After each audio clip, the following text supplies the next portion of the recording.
Well, hi there, and thank you for joining me for a few thoughts from my Word Chipper's notebook. I just read a book that you gotta read. I really think you should. The book is by a brave and courageous young lady by the name of Cassidy Hutchinson. It's an autobiographical book, and her title for the book is Enough. The book is how the White House operated during the administration of President Donald J. Trump.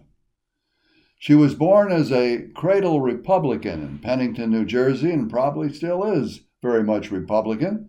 Miss Hutchinson was a student at Christopher Newport University in Newport News, Virginia, and she arrived in the nation's capital as an intern, as so many do, during the summer of 2016.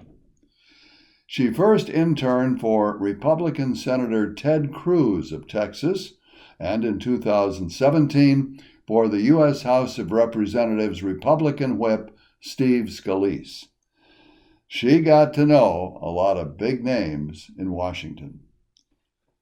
But the biggest name she became associated with was Mark Meadows, who became President Trump's fourth chief of staff. Knowing how well she did in her legislative job, Meadows selected Cassidy to serve as one of his aides. On a track as fast as that legendary Jersey Turnpike, she soon became Meadows' principal assistant. Hutchinson continued in that position to the end of the Trump administration. Her title was Special Assistant to the President and Coordinator for Legislative Affairs. She worked in an office next to the office of Mr. Meadows, just down the hall from the Oval Office. And remember, she was in her 20s, her first job in D.C. It kind of reminds me of Carson Wentz, who went from North Dakota State University directly to a quarterback position in the NFL, first-round choice in the draft. Now, some of these kids today are on a very fast track, and I wish them all the best.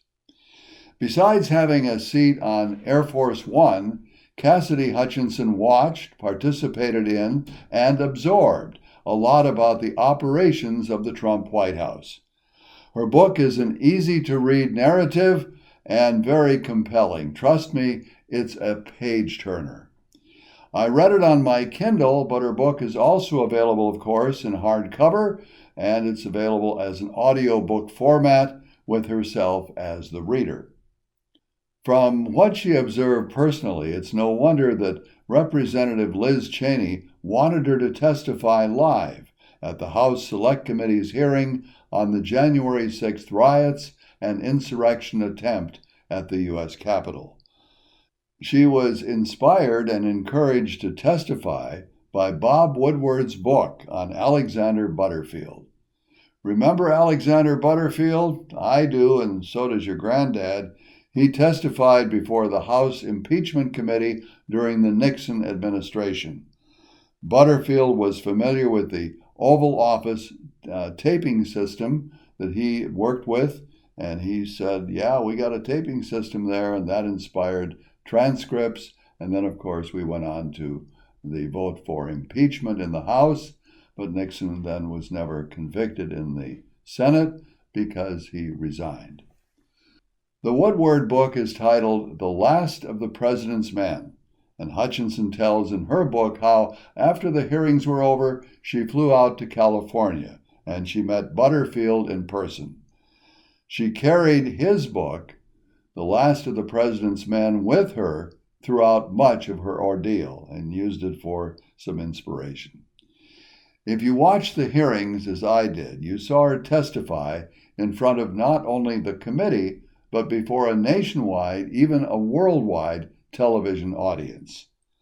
The kind of memories Cassidy shared are about as candid can be. For example, she paints a very vivid picture in her book of Trump's volatility and other personality traits.